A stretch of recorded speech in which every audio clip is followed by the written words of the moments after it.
Hi, everybody. Thanks for joining me in the locker room today. I'm Alan Locher. Connie Passalacqua Hayman, also known as Marlena De Lacroix, is here this afternoon to share her deep passion for daytime television and discuss how it shaped her illustrious career as a writer, editor, and professor. Connie began her journey into soap journalism in 1980, serving as editor for Afternoon TV magazine and Soap Opera World. Her contributions spanned across every soap magazine ever published, including notable roles at Soap Opera People and Soap Opera Digest. In 1989, Connie was invited by Mimi Torchin to write the critical column, Critical Condition, for the newly launched Soap Opera Weekly magazine. Under the pseudonym Marlena De Lacroix, her candid, witty, and impeccably written columns quickly became a sensation in the soap industry. Beyond her impactful columns, her writing has graced prestigious publications such as the New York Times, New York Daily News, USA Today, Variety, and TV Guide. She served as a syndicated columnist for United Features and as the soap columnist for Newsday. And in 2007, she launched her own platform, MarlenaDeLacroix.com, soaps for the thinking fan. It is my pleasure to welcome Connie Passalacqua Hayman to the locker room. Thank you. Hey, hi, Connie. Hi, Alan. Thank you so much for having me on. I've watched you for so long. It's a treat to be on your show. My pleasure. Well, thanks. And thanks for watching the locker room. Sean Reeves, costume designer at General Hospital, when he saw that we were doing this, says, "I miss Marlena. I loved her columns." I was trying to be entertaining, and I think that when you tell the truth, people really want to hear what you have to say. And, you know, the shows have varied so much in how they are and how they used to be and what they're now, that it's a really meaty subject and really fun to write about. Well, it's a meaty subject, and it's a topic you, me, and all soap fans are passionate about. So that engages in some deep and hefty conversation. Yeah. Well, you know, I started watching when I was a teenager. I was a lonely kid. My parents both worked, and I came home from school, and there they were to keep me company. And it's been all these years later. 13. You were 13 when yeah. You and a friend discovered. I came home, and the doctors, Matt and Maggie Powers, were in a round bed. And my friend said to me, "Boy, this is really something." I said, "Yeah, you're really right." And so that's when I started. And then I went on to Another World and all the other shows. And, you know, it just became a lifelong passion and a lonely one because, you know, most of the time that I bring about soaps are still put down by the real world. And my crusade is to, what I always wanted to do as Marlena, is to say that soap readers are smart and they're hip. And they know what they're doing, and they're a great form of entertainment. You know, I just to kind of cut down societal barriers and say, you know, this is really a great creative form. Absolutely, it's a shame they were looked down upon. What was it, do you think, that drew you in and kept you there, and had you watching really all of them? Well, I love the continuing format. I mean, you know, it gives you something to look forward to every day. And also, they were just so entertaining. I mean, just to watch Vicky's 8 Lives and to watch Erica, 13 Husbands, and to watch, you know, Reva and Josh get married. I mean, it's fun. It's just a lot of fun. And, you know, sometimes they're done really well, and sometimes they're not done really well. So that as a journalist and as a professor gives me something really juicy to cover. Yeah, that's so true. And you know, some days it was great, and some days it wasn't. But you know, as much as we all love this genre, you know, I think, you know, it's interesting to see how fans react, because, you know, I always try to reiterate, no executive producer, no head writer wants you as a journalist to think it's bad, or to think they didn't work hard to put it together. Mhm. Sometimes, there's any number of reasons, so. Well, I think that the people who put together soaps are very, it's a very stressful job, and they're under the gun all the time, and they have to produce, produce, produce. And sometimes they do a good job, and sometimes they don't. But when they do a great job, it really makes everybody happy.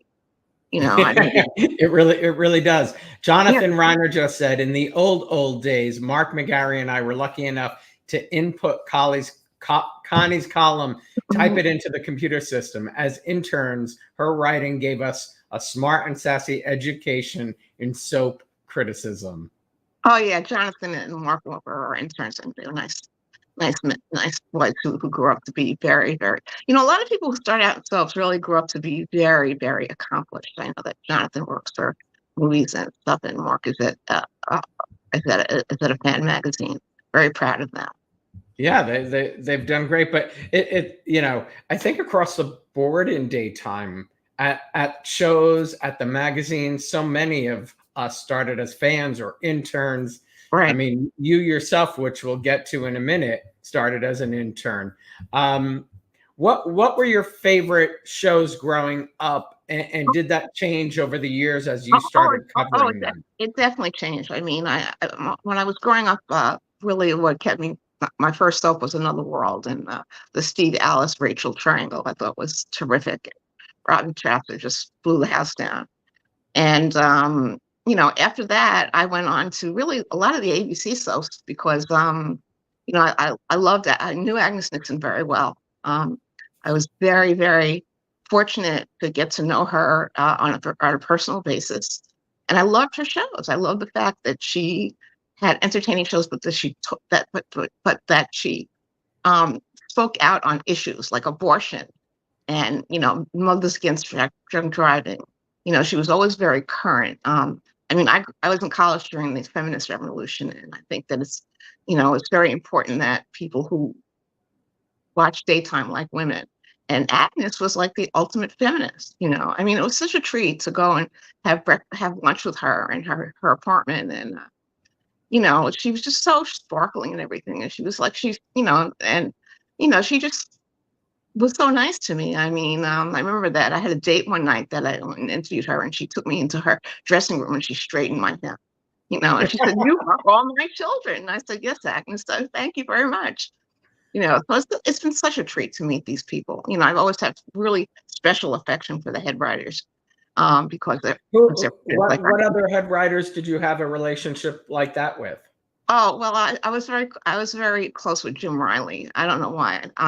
Jim was kind of a loner, as I am, and he was. We were both. There was a very social industry, and we both. I was a freelancer, and he worked in his house, and he never called anybody. But so we got to be close. And when he put on Passions, I mean, it was so funny, it's so creative, and and a lot of people hated it, and I defended it with an inch of my life. So it was great to meet him. And also, I love Mr. Bell. I used to call Bill Bell Mr. Bell, and he would say, "Kindly call me Mr. Bell. Kindly call me Bill." Bill. And what happened was I was in his office one day interviewing him, and Capital had been, it came down that CBS had canceled Capital, and they were putting on The Bold and the Beautiful. And he would, they were real competitors. Agnes and Bill. They both worked for Erna, and you wouldn't believe the grin on Mr. Bell's face when The Bold and the Beautiful started. And I love The Bold and the Beautiful from the beginning because it was in the '80s and it was campy. And I wrote the first column on it called "Bold and Beautiful" is a camp classic. Oh, And wow. I still like it today. It's not as campy, but I know a lot of people don't like it, but I do. Yeah, I've been watching it. I've enjoyed it. Oh yeah, I mean, it's always over the top, and the fashion industry is a great thing to satirize, and everybody is beautiful. And of course, my favorite actor of all is in Torsten Case, who I fell in love with when he was on One Life to Live. Because I gave him, Favorite actor of all time? yeah, favorite stuff actor definitely, because Wow. I gave him his first interview, and I said, "You're going to be a big star." I saw him at a party afterwards, and he gave me this big bear hug, and I said, "Oh my God." Wow. You first became a journalist as the feature editor of your school newspaper at the Statesman at the State University of Stony Brook. Was journalism your chosen career path at that time? Well, I was really into history. I was a history major, and later on, I went to graduate school to be a social studies teacher, and I dropped that to go back to soap. But um, I really did very well on the student paper, and I was very lucky, and it was really fun. It was just really fun to meet people, and I got to interview the most amazing people. I interviewed Donald Trump, for God's sakes. I mean, the people I've met are just beyond you would ever imagine. And Trump took me up in his helicopter when I interviewed him, and took me to the Trump Tower when he was on the Celebrity Apprentice, and I just drop that name everywhere I go. What types of stories? What types of stories did you cover in school? In school, well, I remember I interviewed the Beach Boys. They came to town, and I interviewed Richie Havens. He was there, and I interviewed Betty Friedan, who was an early feminist. Yeah. And these were all in college. In college, I got to do a lot of famous people because it was a big state university, and everybody came through there in the 70s. So later on, when I started with daytime, and then I branched out and did a lot of regular, all of TV. But I'm fortunate to be able to do both fields, soap stars and TV stars. When you left college, though, you set out to do soaps. Did you have any idea you can make a living doing it? No, it's just I worked for a fan magazine for my first job. I worked at Teen Beat. I interviewed the Fifth Dimension and stuff, and there were people there that had fan magazines, and they introduced me to John Michael Reed, who was I was his intern, and I was very, very taken with him because he was very intelligent, and he covered soaps intelligently, and that's what I wanted to do. So after I was an intern, I got the job at Afternoon TV, and we just had a blast. What do you think you learned from John? Well, to take shows seriously, that shows are about craft, they're about writing, they're about producing, that they're not to be made fun of, and that they really are an art form while they're. And unfortunately, John Michael passed away very, very early, so I didn't really get to see him very much. But when I did do afternoon TV, it was just so much fun. I mean, we had different covers every week. We had different couples on every cover. And, we were always at the studios. We were at parties. I mean, it was really a big, big, very, very, very social industry at that point. I mean, everybody's always going to the parties and drinking and eating shrimp. Eating shrimp. Do you remember how many magazines were out when you started? About? There were a lot. There were maybe like 10 to 13, and a lot. And this was before Soap Opera Digest. I started working for Digest when it started. Afternoon TV was Sterling. Sterling. I worked at Sterling's. Yeah. Yeah, because I think I sold photos to them. Oh, really? For Guiding Light that I took at fan events. Right. Luther says, I remember Connie when she was editor of Afternoon TV. I would run to the newsstand to get the latest issue.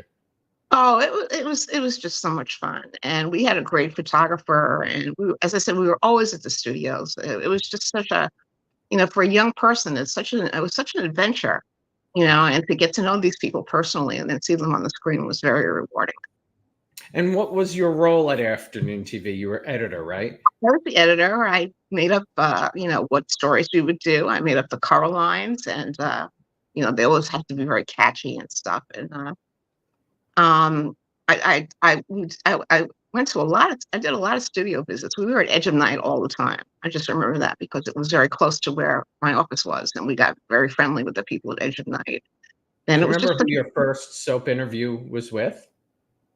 Oh my goodness, that's hard. Just curious if it stood out.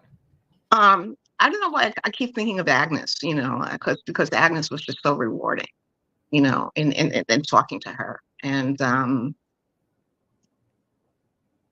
The people with the networks. One of the reasons that, and I wanted to explain this. One of the reasons that I have the pen name, Marlena, is not because Oh yeah, yeah. We'll get there. Okay. Okay. I want to get there because yeah, that's it. It's a great story. I loved it. By the way, I think when I started this, somebody sent me Agnes's book. It might have been her son's wife, her daughter-in-law. Mhm. I was fascinated by her story. Fascinated. She Incredible was, story. she was a mother to everyone. She was a mother to everyone. But just her start and pitching and the way she did everything. right. Well, yesterday was One Life to Live's anniversary, and I felt very, very sentimental about it because they had a lot of great. I mean, you can't get better than Vicky and Dorian as soap antagonists. And One Life to Live was just fabulous. I mean, one of the things that I did with One Life to Live is they had they had the AIDS quilt, Yeah. and I went and I covered that. I won some big award for it, and it was So you worked with Rhodey. What? You worked Rhodey Rosenzweig, who was head of. Rhodey was the One Life to Live publicist. She got me all these exclusives. We were very good friends. Yeah, because And I know Rhodey worked on the AIDS quilt. I knew that. Right. Yeah. She sent me that. I did it for USA Today, and it was like the most moving day of my life because to see the real life AIDS survivors with the blankets and they were mourning at people. I mean, it was really hard to cover because I was like crying half the time. But And what year was that? I think it was 88 or 89. Which really is amazing that One Life to Live had that on at that time. Well, that's because Michael Malone and Linda Gottlieb was very adventurous. She got into soaps and she said, I'm not going to put out soaps the way people put out soaps. I'm going to do it my way. And, she had done Dirty Dancing and she was a Hollywood producer. And she said, I'm going to change soaps. And at first I was kind of enemies with her because I said, what do you mean you're going to change soaps? But she did. She and Michael Malone came in and just did dynamite stories that were very socially relevant and entertaining. And they really taught a whole generation of kids, especially, I know that soaps are very, very popular with gay followers, and they did great gay stories, and I can attest. right, and I think they gave a lot of people validity in time before it was cool to be gay. So soap operas really accomplished a lot. Yeah, they certainly have. They certainly have. Yeah. I think this is Diane was asking, what was your favorite Edge of Night memory? Oh, I loved Edge of Night because it was such a friendly studio, and Nick Nicholson was the producer, and he was so nice. But my favorite Edge memory was there was a clown on that show named Gunther, and Gunther was the assistant to Walker Malloy, and he was very funny, and his name was David Furman, and later on he was on Matlock, and he was funny, and he was entertaining, and just posed wonderful pictures for us, ballet dancing and stuff like that. Later on, he became a professor, and he passed away. But I just loved him. I absolutely adored him. And you were doing daytime and then wanted to do primetime. Were there primetime shows you were loving at the time you decided I want to cover prime? I was really lucky because I went to United Feature Syndicate, and it was a time when the primetime soaps were big. Like I did millions of stories like Dynasty, Falcon Crest, Knots Landing. That was kind of like my forte. I did so many. Those I thought the nighttime soaps were great, and I mean, I got to introduce Joan Collins, and they really dominated TV for a long time, and really helped the soap industry a lot by setting a good example for them in Hollywood. Not like now; they're not around anymore. Well, yeah, that's for sure. Diane had said she loved sparring with you about Passions. Oh, yeah, people didn't like Passions because it was silly. I mean, there was all kinds of magic on it, and but Jim Riley was very imaginative, and he had Timmy and Tabitha and Josh. I wrote about endlessly. I would say I discovered him because I wrote about him. He was so special. I mean, it's what a tragedy when he died at 18, 19. I cried my eyes out, But it was creative. It wasn't, it wasn't. He had no limits, and I love that. And he absolutely loved his shows. Loved them. Absolutely loved them. He also died very early. Also, just very, very, very unfortunate. But Doug Marlon oh, died early. yeah, I Jim. knew Doug very well. Also, I mean, I'm really lucky as growing up to get to know all these people. And I used to go visit Doug a lot in his house in Connecticut, or we would go to the theater together. And he was just the most special man, and so caring and loving. And he loved his actors. He loved John Wesley Shipp. John Wesley Shipp was like his second son. And he just loved. He was a lovely, lovely man, and I think it came across in all he did. Look at Nola. She's like, I can't believe Lisa Brown is gone. I mean, Right. I mean, it's been a hard couple of years. I mean, we've really lost a lot. So many deaths. But so many. And it seems like somebody dies every week now, which is really hard.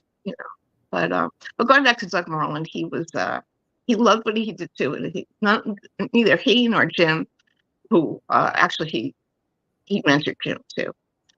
They didn't apologize to the real world for what they did. They said, "This is what I do, and you can criticize me, but we're going to do it." And that was the fun about so. And those men did it well. They certainly did. I love Noah and Quince. They were magic. And again, we lost Michael Tyler also. It's so hard to believe.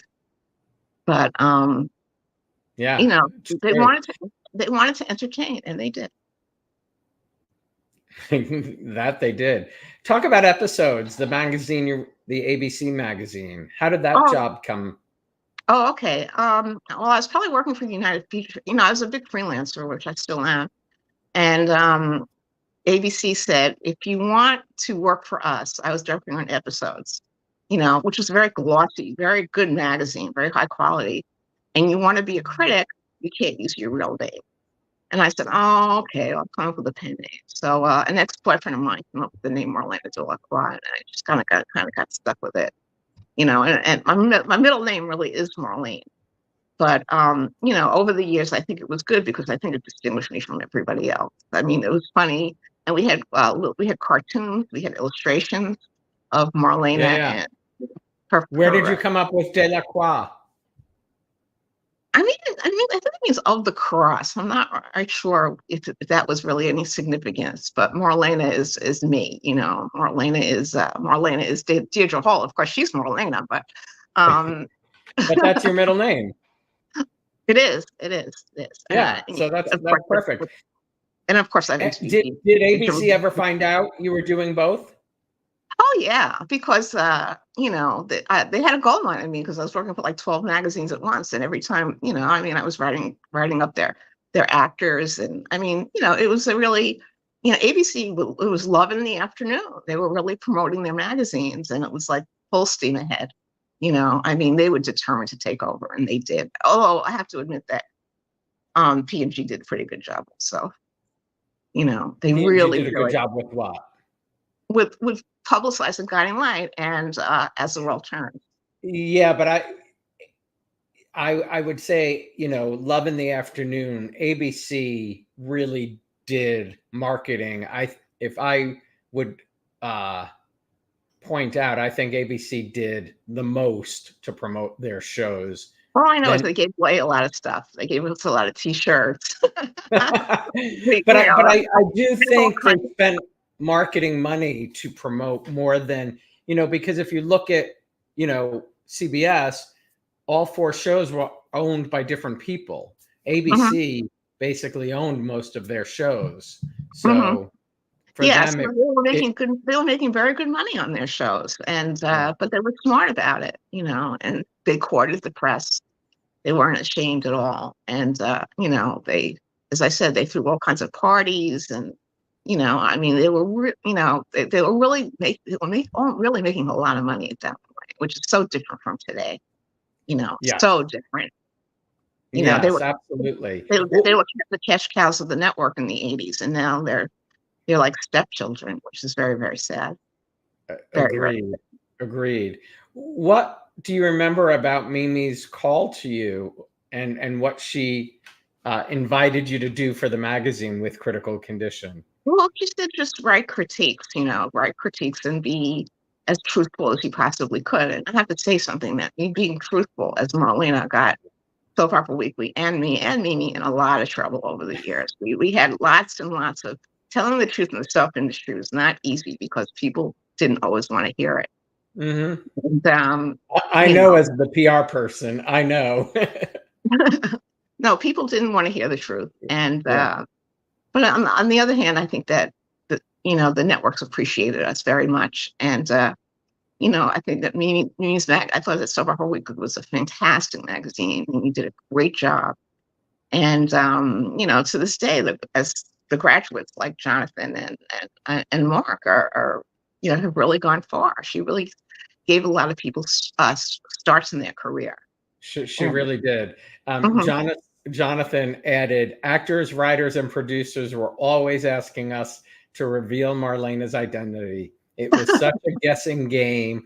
In the industry for a while, folks thought that the gay men on the staff were Marlena.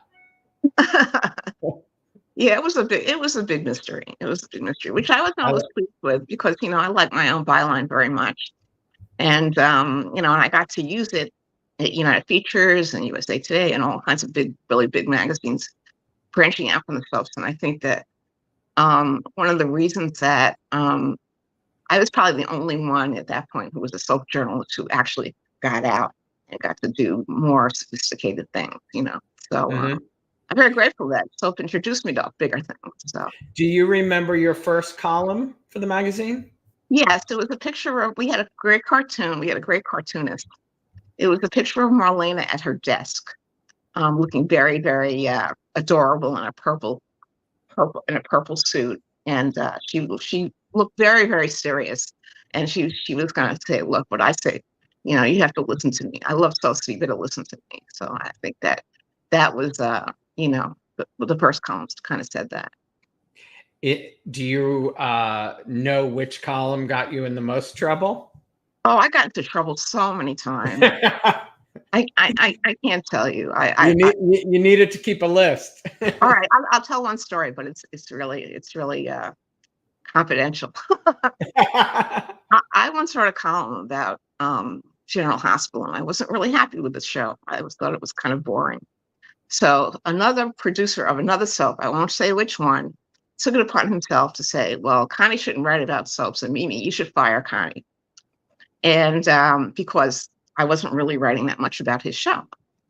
And Mimi couldn't fire me because I was selling their magazine, because my column was the most popular thing in the magazine. And that's kind of creepy when somebody tries to get you fired for just speaking your mind, you know. A lot of pettiness. They weren't trying to get you fired because of General Hospital, what you wrote about General Hospital. No, it was a different soap. He just was using that as an excuse because I wasn't covering his soap enough. Wow. But, so Mimi couldn't fire me. She needed the number.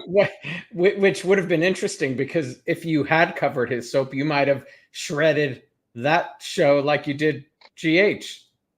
Yeah, well, you never know.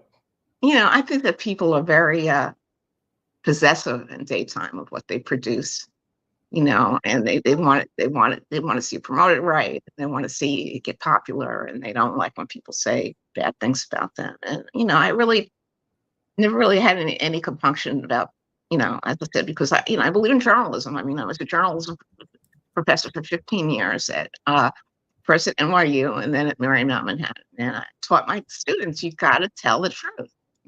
That's what journalism is about. And now it's not that much anymore. I was just going to ask, what do you think of journalism today?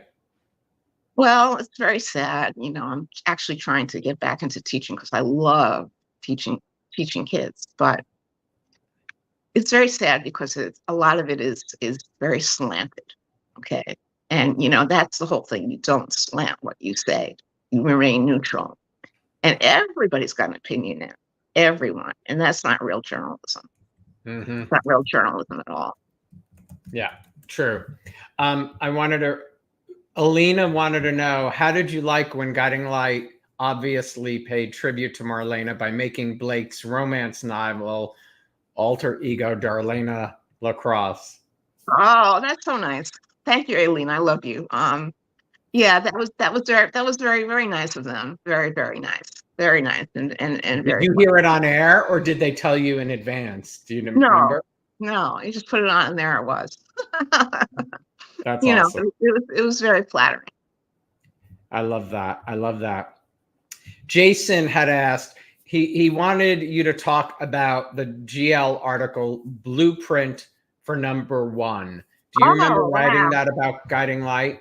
That was one of my favorites because I think Jill Farron Phelps had come on to Guiding Light, and she had been This is a it right here. yeah, that's right. That's one of my favorites. Yeah, because Jill Farron Phelps had come on, and she really revolutionized Guiding Light. I mean, she really made it entertaining, and she made it. She made the couples the couples were very, very appealing, and the plots were really good. And she was very, very despotic at the show she was at, like One Live. She was at One Live. She was at YNR. But it was good because she shook the shows up. And I was talking with somebody just about the way the shows are now, and I said, well, it'd be great if Jill came back. So they really need someone to change them, and not be complacent, and to try new things, and to hire really good young talent, and to write really good stories. Jason, in pointing out, that piece, he said, if only Beverly, Sherry Stringfield, and Kimberly Sims hadn't all left within a month of each other, it might have gone to number one. Oh yeah, oh it happened, and you can't you can't you can't beat some of the people that they had on that show, and The talent that walked through Guiding Light and As the World Turns is right. doors. Right. I mean, you can't beat them. Who is Larry Brigman today? There's not anybody who's as great as Larry Brigman was. Liz Hubbard. And Beverly McKinsey, I gave her a lesson to before she died. And all these people, they're all gone. It's very depressing. Very depressing. It is very depressing. It is very depressing. Let me read another. Hamp was asking, what are your thoughts on where things went right and wrong for some of the regimes? For example, Jill Farron Phelps' tenure on Guiding Light that had one of the highest highs, and then things started to go wrong in 1993. It happened on a lot of shows. It happened, none of them could stay for really long. I mean, Another World, I was crushed when Another World was canceled because when I was a kid, I loved Another World. I love Alice, Steve, and Rachel. And when it got canceled, it was just horrible. And, I was very lucky because I got to know somebody who mentored me in the field and has really taught me almost everything I know about self. It's Paul Rausch. Really? Yeah, as you know, he was a producer of Another World. He did One Life to Live. He did Young and Restless. Guiding Light. And Paul was a very rough character. Like I would go and interview him, and I would shake, and I would say, "Oh my God, I can't believe it! I'm so nervous. How could I interview this guy?" And he said to me, "Look, I'm gonna teach you everything about self." And he was so nice. I mean, he took me to backstage. He took me to the green room, and he showed me how the scenes were produced. And then a lot of times I would go to him. He used to cast straight from the Broadway stage, and I would go to auditions with him, and he would say, "Well, this is what I like about this actor, and this is what I like about that actor." And he had fantastic taste in actors. So that was a really, really, good stroke. And when Paul died, I was very sentimental about him because he never won an Emmy, even though he had been on a lot of shows. So I wrote that he was a genius. And his wife called me up and said, well, Paul said you calling him a genius was the nicest thing anybody ever said about him. But, he was so creative and just you couldn't ask for a better producer, and again, I was afraid of him. Oh, me A too. little bit. Trust me, me too. But you know what? It's sort of what people say about Ellen Wheeler. Like I agree with. They work their butts off. They're trying to do the best they can with what they're given at that particular time. Right, right. Budget, cast, all of Yeah, it. they were under a lot of pressure, a lot of pressure. But but at least there was, people like Linda Gottlieb was smart enough were smart enough to hire really creative people who could bring new things to the audience. Like I really liked Michael Malone very much. He had been a professor and an English professor and an author, and she brought him in, and he did wonders with one line, and she just brought him out of the blue, and it really, really contributed to the medium. Who do you think, there's Erna and then Bill and Agnes, Jim Riley and Doug, Hogan Sheffer. But who do you think have sort of, if you feel there are any, who have taken their spots? Not that anybody can, because, those original folks really. Well, John Convoy was another one who was an original. He started out, he worked with Bill Bell at Y&R in the beginning and hired all the really good personnel. And then he started his own show called Capital, which was a show that was set in Washington. And it was really, really intelligent. I mean, they had real senators and real, real politics and John Convoy was very artistic. I once went to visit his house, and he had the greatest art collection I've ever seen in my life. These people put all their personal favorites into what they produced, and it really paid off because Capital was a great show, great I show. enjoyed Capital. I didn't get, I was in school, but I got to see. I Yeah, really. that's why when it got canceled, it's for Bold and Beautiful. It's kind of ironic because Capital was kind of like down to earth. Bold and Beautiful was kind of fantasy and campiness. I mean, it was the height of the '80s. That's why I love B&B so much, because it was like camp personified. My column was called "Bold and Beautiful" is a camp classic, and it was. It truly was. If there was one show you could bring back today. Excuse me? If there was one show you could bring back today, just one. Well, I'd probably bring back. I loved All My Children. I mean, I was, I'm a huge Lucci fan, and I loved Susan, and I just loved All My Children. It was just, everything about it was so special, so special. As far as Susan goes, I just did one thing. I'll just add this before I'm sorry to pat myself on the back so much, but when Susan didn't win an Emmy for 19 times, remember? Yeah. I don't know, 18 times. Well, I was really mad. And like, you turn on shows and people would be making fun of her. And she is the most lovely woman. I mean, you can't say anything. I don't think anybody ever said anything about her. So what happened was, I wrote a column saying, this has to stop. This is an insult to Susan. And every year they nominate her. And it was the year she won, and I was in the audience when she won, and I had this premonition. I knew she was going to win. You never heard in your life more screams. I was there. Oh, you were there? Right. It was deafening, wasn't it? It was so exciting. So what happened was I went backstage afterwards, and Susan had a little press conference, and she pulled me aside and she said, Connie, I really want to thank you because that really helped me, because I really couldn't take the insults anymore. She's a lovely, lovely woman. She's number one for a reason and will always be to me. Yeah, she's a doll. Agreed. Total doll. Go through some of the shows from, The Doctors, Another World, All My Children. Start sharing some of your favorite stories. Well, I was actually on Search for Tomorrow. Oh, wow. The network did a stunt, and they cast me as a critic, a critic who ran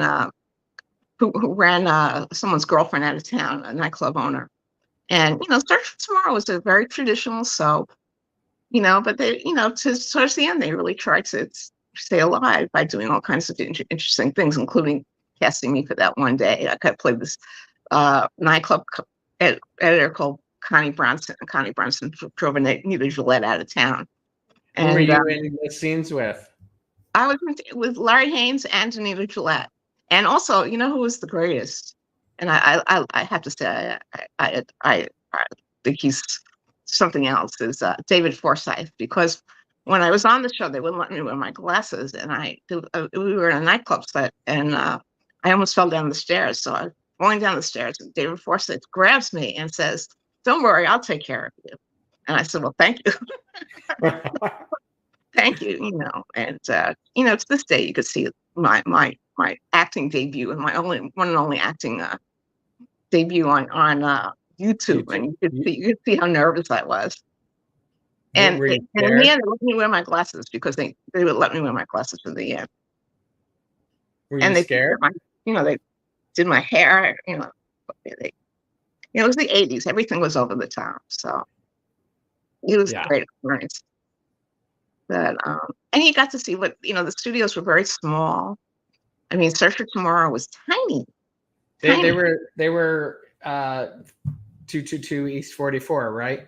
Yeah, they were tiny, and it was really fun to get to go to all the studios. I loved As the World Turns, and I love Guiding Light. You can't ask for any more than to have a job which gets you go behind the scenes. Especially when you're a fan. Yeah, well, it's not just being a fan. It was a good example for me to see people who were very creative and were doing what they could in a medium that was scorned for being stupid. And it wasn't stupid. As Marlena always said, soaps are not stupid. And these people did magnificent jobs. They really did. They educated, they entertained, they kept people company. Yeah. I mean, what did you think when you heard that CBS was bringing a new one to the air? I'm delighted. I'm delighted because of the current show. I'm having a lot of problems with current shows. I think this is an awful summer, really boring summer. And I know Michelle Valjean, who is she's going to be the head writer of The Gates. I know her very well because she's been on other soaps, and I just said, I know she's going to do a fantastic job, and she's given us something that we haven't had in a long time, which is hope. Hope that this medium will survive. And CBS actually gave it a whole hour show. I mean, that's a miracle. It really is a miracle. I never thought we'd see a brand new show come to a network. Yeah, but so, and the fact that it's a Black show is very interesting. We'll see how they do it. Generations was a good show. It accomplished a lot in its lifetime, and we'll just have to see what Michelle does. But as I said, it's the one thing I'm looking forward to right now. Everything. So talk about the current shows. What is working for you? What is not working for you? Well, okay. In 1988, I wrote a cover story for a TV Guide called "The Joys of Summer," and it had on the cover, it had Tristan Rogers, and it had what they were doing in the summer. Then they were doing a lot of location shoots, and they were doing a lot of hunks and hunkettes. I mean, the summer was the time for the guys to take their shirts off, and they wanted to get kids who are on school vacation and addicted to soaps, which they did for me. Yeah. And but what's happening this summer is it's really very slow. Very, very slow. I find Young and Restless very boring. I'm sorry. I'm sorry. It's really, I think they were a very creative bunch of people, but it's very slow. And at least General Hospital has people in the pool, so we know it's the summer. Yes, and, I was going to say they are the. I mean, I only see Bold, GH, and YNR, not Days, because it's on Peacock. Right. But actually, I do have Peacock right now, so actually, I will start tuning in. I just realized I have Peacock. I'm going to check. I forgot. But yes, pool, summer, seeing you know, everybody around the pool is great. We used, you know, didn't World Turns used to do that back in the 80s too? Sure. Any excuse to show the guys with their chests. I mean, that's what soaps, you know, I mean, we used to laugh and laugh that, you know, soaps are all about hunks, but they were, you know, but some of those hunks, like, are great actors. Like, you know, look at John Wesley Shipp. You couldn't ask for a hunkier guy than that. And he is amazing, the most amazing singing voice. And, you know, so this summer, I don't, you know, this summer I see, you know, I think they have a new kid on General Hospital named Giovanni Massa who plays the Yeah, violin. the I think violin. yeah, and I think he's very promising. So you know, that's good. But outside of that, there's nothing really to be excited about. Yeah, interesting. You know, I was curious. Well, I mean, I'm fine. GH interesting because, you know, I haven't watched only since Bobby Spencer's all right, funeral, right. but Well, I'm you know, loving seeing Maura West come to oh, light. Mara is a genius. But seeing her character Ava manipulating a lot Yeah, of things. Mara is a genius. She is. Yeah. She is really the one and only. And you know, remember, I'm sure you remember her days on As the World Turns very well. And she's something to watch. But you know, it's the kind of summer where it's like, okay, they took Sonny off his meds. You know, that's what they do when they have nothing else to do. You know, so disappointed. Okay. Disappointed. But we spoke backstage. You liked Y&R when they brought on Colleen. Oh yeah, because I love campy characters. I love campy characters, and I thought Colleen did a tremendous job because I think that she just grabbed a lot of attention because she was so over the top and she was so evil. I mean, She they was really. evil. But what I loved is that they connected it to history. Oh yeah. Oh, definitely, I thought definitely. they did a great job of introducing somebody new, but it was all based, you know, But when that no, first week she no, came they had on a good connection to the other characters on the show. and they You know, showed the but clips of Eve Howard and yeah, Eric and Melody. yeah, but Who were some of your favorite super couples over the years? well, of course, Luke and Laura. I mean, who could, you know, I mean, who could remember that, you know, that November was like the highlight of our lives. I mean, I went to the press conference where Tony Geary was the morning of the Wedding? wedding. I mean, everybody, the whole world was watching soap center. I mean, it was Oh my really God. things stopped. You know, things stopped. You know, when Luke and Laura got married, they stopped the world. But Yeah.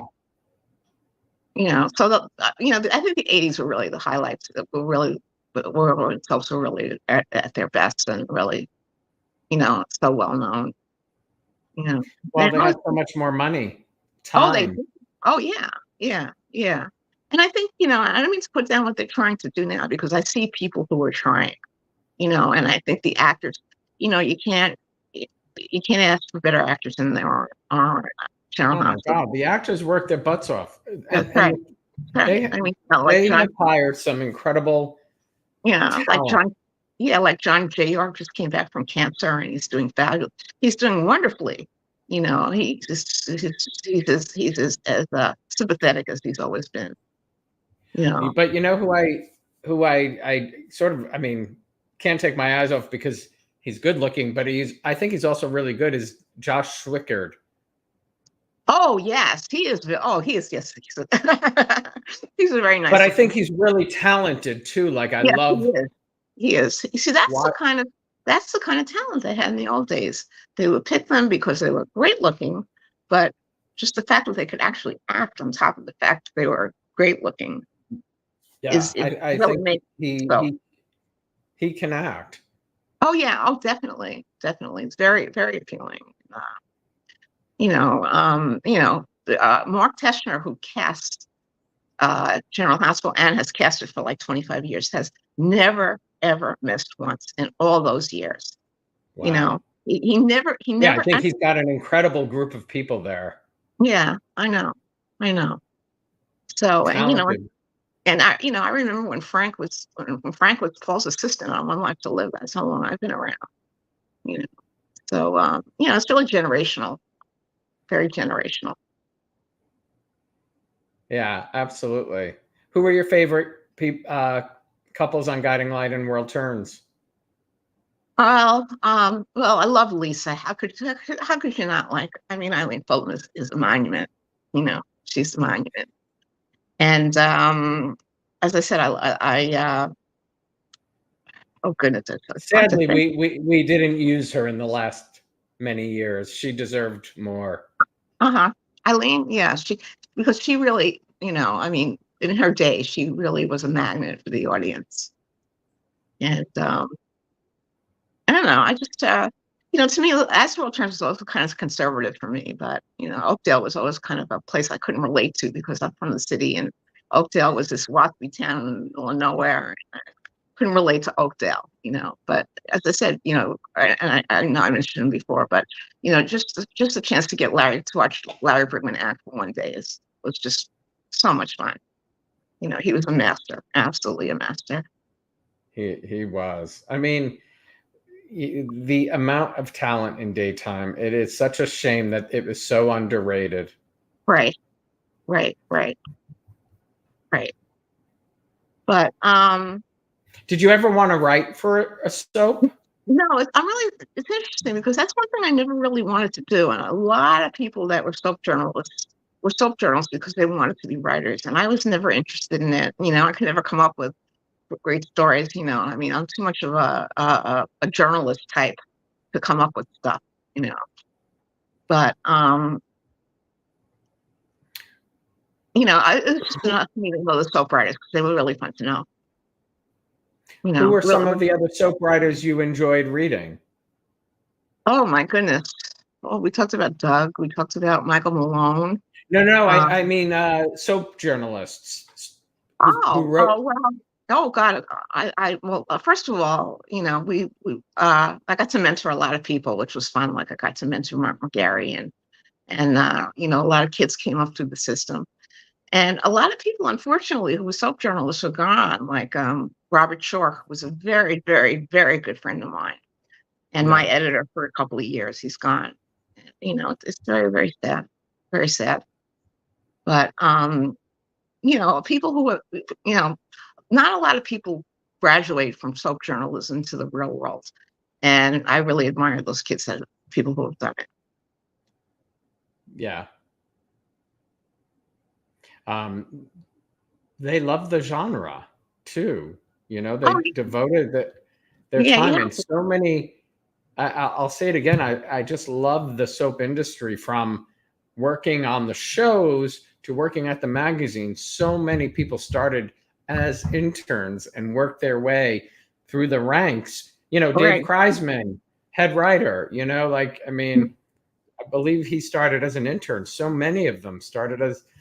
Jill Laurie Hurst was the receptionist at Guiding Light. It's really fun to see people kind of grow up in the soap world, and I'm very, very lucky that I had a part in like mentoring a couple of the kids who really made it big. And besides John, who mentored you? Who mentored me? A woman named Sally Groves. Sally Groves was an old fan magazine. When I first got into business in the late 70s, all these editors and like Sterling's and all these companies that I worked for were staffed by old movie magazine people. Okay, as a matter of fact, soap magazines were founded by movie magazine people. So they really taught us really well. Her name sounds familiar. They had covered Elvis, for God's sakes. So they taught us how to cover things. Well, I know Joyce Becker covered a lot of. Yes, Joyce is a very good friend of mine. I know her forever. I used to go to her when I first started out. I used to go to her. She had shows, where they had actors, and I always went. And they were fun. And Joyce is just a wonderful woman and very smart. And she and her husband, Alan, had a great business with those soap shows. They were in, and I used to go to them when I was just a kid. They used to be in malls. they'd be in malls and they would be in restaurants, and you would get a chance to meet your favorite soap star. There was another woman who did it, Harriet Epstein. Yes, I remember her name. She did Soaps Alive, I think it was called. Yeah, I traveled for her. I hosted a few back before I got into PR. Yeah, but Joyce was really the she was the preeminent. Yeah, she started it all. She's still a very magical, wonderful woman who I'm proud to call my friend for decades. And Tony says one of Connie's headlines was "Marlena isn't crazy about Dr. Marlena." No, I don't want to get into that. I don't want to get into that, but that was one of my sometimes things just don't work out right. But I wasn't, sometimes you don't hit it off with people who you interview, and sometimes it doesn't work out. Although more, you have to give it to Deirdre. I mean, here she is. She's still here, right? She's still doing exactly the same stick. And Marlena is still an intelligent woman who is beloved by all, and she's intelligent. That's what matters. So, Deirdre really came up with somebody unique, and it's amazing that she's still playing it to this day. Roman says, my favorite Connie column is the one that set the most ripples. General Hospital is boring. Yeah, it just was, I guess, I was on a weekly deadline. You have to understand that, and you have to come up with something every week. You have to pick and choose, right? You have a job to do just like they do.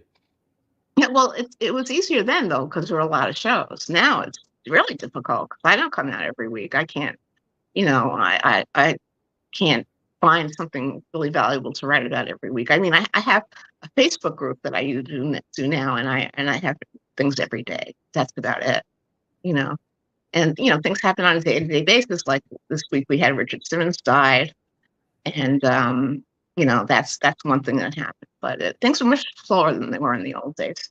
Yeah, much slower. What piece of advice would you give to somebody who wanted to sort of follow in your footsteps, not necessarily write for soaps, but to be a journalist? Go to journalism school, okay? Because I'm very, when I taught at NYU, when I taught at Marymount, it was very. That's where I really learned to be a journalist, by teaching other people and learn how to tell the truth, and do not put in your personal prejudices. That's what journalism is, and that's what soap journalism should be. It should be the truth. Is there journalists you look to today who you trust? Well, it depends. I mean, there are people that I worked with that I trust very much, and but the politics is so heavy today, and I was never really into. Even though I taught political journalism, I was never really into politics and stuff like that. I really was always an entertainment writer. You taught political journalism? Yeah, I did. I don't know how I did it, but I did it. Wow. Yeah. But it's so different today than I'm sure it was. It is, and people were not. People don't tell the truth. It's just very sad. Very sad. No, I mean, there's lies every minute of the day. No, I know. Yeah. It's a shame. It really is. Well, as I say, I interviewed Trump. Well, I got to, my big interview. People say, what's the biggest interview you ever did? The biggest interview I ever did was Trump. I interviewed Trump when he was on The Celebrity Apprentice. And what happened was, he was very charming. I went up and I met his wife, and I went up in Trump Tower, Ivana. And right after that, Celebrity Apprentice was a huge hit, and he was really popular.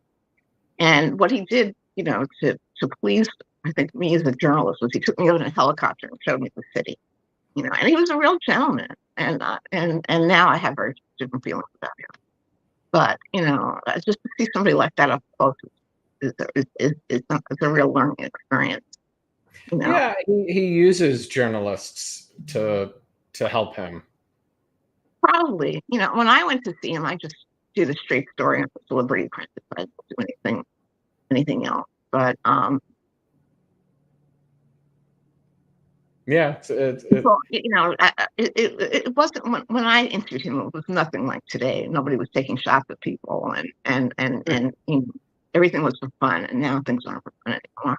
it is not for fun. Well, this was fun, Connie. Thank you so much for doing Great, this. great. Oh, thanks so much, Alan. I really enjoyed it. Really, Me really. too. The fans did too. They loved hearing your stories. Great, great. You Okay, take care. thanks. We'll do this again soon. Okay, thanks so much, Alan. Take care. You got it. Bye-bye. Thanks, everybody, for joining us today. Thank you to Connie Passalacqua Hayman for stopping by. You can read more on her website at marlenadelacroix.com. The link is down below on YouTube here. Please join me tomorrow when singer and songwriter and Philadelphia native Cole Redding joins me live to discuss his new single, his road to sobriety at the age of 20, and being mentored by the one and only John Bon Jovi. If you haven't yet subscribed to The Locker Room, you can do so down below. Turn on the notifications for reminders of all upcoming shows. And don't forget, you can stream audio versions by searching The Locker Room on your favorite podcast app. Have a great evening, everybody. I will see you tomorrow.